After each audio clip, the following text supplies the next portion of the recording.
एक समय की बात है। एक राजा और रानी अपने राज्य में बहुत सकुशलता से रहते थे। उनके दो पुत्री और दो पुत्र थे। एक पुत्री का नाम अमावस्या था और दूसरी का पूर्णिमा। अमावस्या बहुत ही सुंदर थी और पूर्णिमा इतनी सुंदर नहीं थी। अमावस्या हमेशा पूजा पाठ किया करती थी, लेकिन पूर्णिमा खाती पीती और ऐश करती थी। अमावस्या का ध्यान भगवान की पूजा अर्चना में ज़्यादा रहता था, लेकिन पूर्णिमा का ध्यान पूजा अर्चना में नहीं रहता था।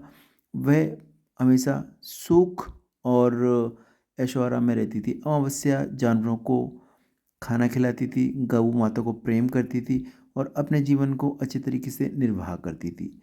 अमावस्या और पूर्णिमा दोनों बड़े हुए तो उनकी शादी के लिए महाराज के मन में विचार आया। महाराज ने अपने मंत्रिमंडल को आदेश दिया कि ठीक है, अमावस्या और पूर्णिमा की शादी की जाए। तो अमावस्या की शादी कराने के लिए महाराज ने ये सोचा कि ये तो मैं किसी से भी करा दूंगा, चल जाएगी, लेकिन पूर्णिमा की शादी किसी अच्छे घराने में करानी पड़ेगी। तो इस चीज़ को लेके महाराज ने विचार किया और अपने गुप्तचर भेज दिए। गुप्तचर भेजने के बाद में अमावस्या की शादी एक गरीब ब्राह्मण से करा दी गई और अमावस्या वहाँ पर अपना गृहस्थ जीवन व्यतीत करने लगी।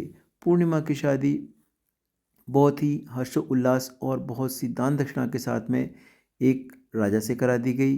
वो वहाँ पर अपना जीवन भोग विलास के साथ व्यतीत करने लगी। दोनों अपने अपने जीवन में बहुत खुश थे। इनका जीवन अच्छे तरीके से चल रहा था। जिंदगी में कोई भी समस्या नहीं आ रही थी। अमावस्या भी अपने जीवन को निर्वाह कर रही थी और पूर्णिमा भी अपने जीवन का निर्वाह ठीक से कर रही थी।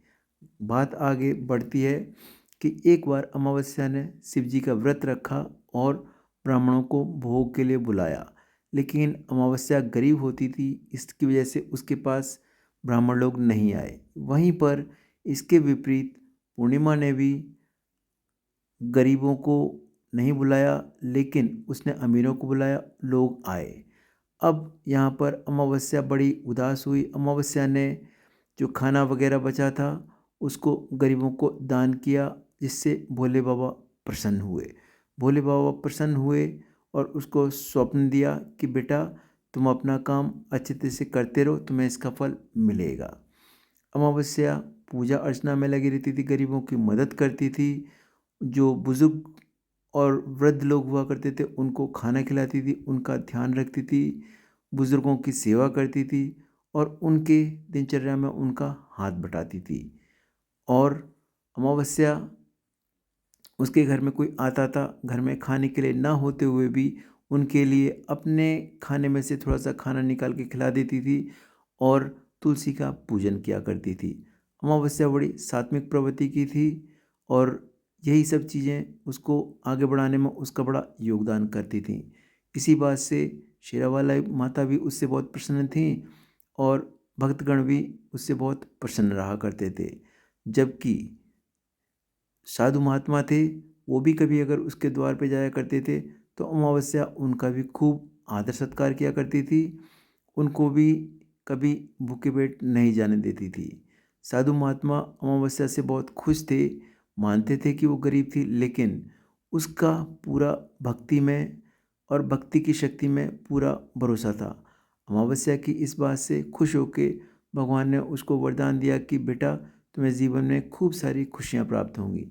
अमावस्या ने एक बार एक बूढ़ी माई को देखा तो उनको मदद की और मदद करने के बाद में उनकी बहुत सेवा की। इससे काली माई बड़ी प्रसन्न हुई और उसको उन्होंने भी वरदान दिया कि जा अमावस्या, तू राज भोगेगी। एक बार एक बूढ़ी माई जा रही थी तो अमावस्या ने उनकी भी मदद की, उनको सकुशल उनके घर तक पहुंचाया और घर पहुंचाने के बाद में वो फिर वापस अपने घर नाव के ज़रिए आने लगी। तो नाव पे आते हुए उसने कुछ भूखे बच्चे देखे, उनको भी भोजन कराया। अमावस्या सदैव लोगों की मदद किया करती थी।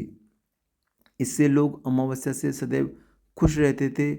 लेकिन इसके विपरीत जो पूर्णिमा थी, वो अपनी बहन की इन बातों से जला करती थी और उसकी दान दक्षिणा और इन सब चीज़ों को देख के वो हमेशा उससे जलती रहती थी। अमावस्या अपना कर्म करती रही, बूढ़ों की मदद करती रही, बुजुर्गों की सेवा करती रही, साधुओं को दान देती रही, गरीबों को खाना खिलाती रही। यही चीज़ें उसके भविष्य में बहुत काम आई। अमावस्या को गरीब लोगों ने आशीर्वाद और ऋषि मुनियों ने आशीर्वाद स्वरूप कुछ थैले दिए और उनसे कहा कि बेटा तुम इन थैलों को ले जाके अपने घर में ही खोलना। अमावस्या इन थैलों को पाकर बड़ी खुश हुई और उसने यह है कोशिश की कि मैं इन थैलों को रास्ते में ना खोलूं, इन थैलों को मैं घर में जाके खोलूं। जब उसने घर में जाके खोला तो एक थैले में खाने पीने का खूब सारी सामग्री निकली और जब उसने दूसरा थैला खोला तो उसमें अशर्फियाँ और सोने से जड़े कई सारे आभूषण निकले। अमावस्या बहुत खुश हुई। उसने अगला थैला खोला तो उसमें रत्न और बेशकीमती हीरे जवाहरात निकले, जिससे अमावस्या का जीवन बदलने लगा। उसने इसके बाद में अगला थैला खोला तो उसके अंदर और भी बेशकीमती हीरे जवाहरात, मोती और स्वर्ण मुद्राएं निकली। अमावस्या का जीवन इन सब चीज़ों से पलट गया और जो आखिरी थैला था उसके अंदर अमावस्या के लिए खाने पीने का सामान, अनाज और ड्राई फ्रूट्स निकले।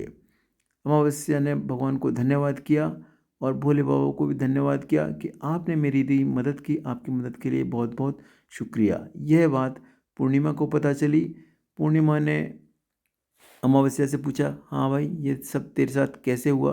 तो अमावस्या ने सारी की सारी बात पूर्णिमा को बताई, लेकिन पूर्णिमा महारानी की तरह जीती थी तो वो गरीबों की मदद नहीं करती थी।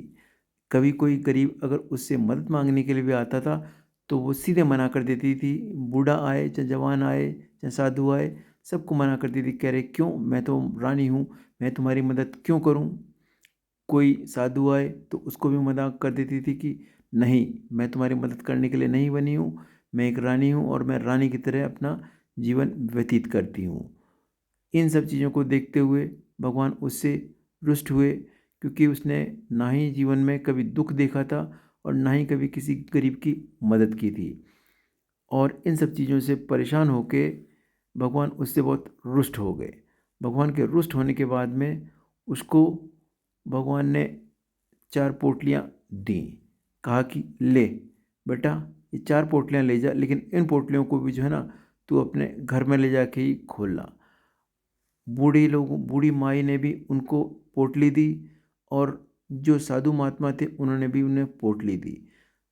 पूर्णिमा उन पोटलियों को लेके घर में गई तो उसने जब पहली पोटली खोली तो उसके अंदर से सर्प निकले। पूर्णिमा बड़ी घबरा गई और सोचने लगी कि ये मेरे साथ क्या हो रहा है। इसी के साथ में पूर्णिमा ने जब सारी पोटलियाँ खोली तो उन पोटलियों को खोलने से पूर्णिमा कुछ अच्छा नहीं मिला। इसीलिए कहते हैं अच्छा करोगे तो अच्छा होगा और अच्छे का साथ हमेशा अच्छा होता है। दोस्तों कहानी अच्छी लगी हो तो इस कहानी को लाइक कीजिएगा, भगवान में श्रद्धा रखिएगा और वीडियो में कुछ अच्छा लगा तो कमेंट कीजिएगा, वीडियो को शेयर कीजिएगा और चैनल को सब्सक्राइब कीजिएगा।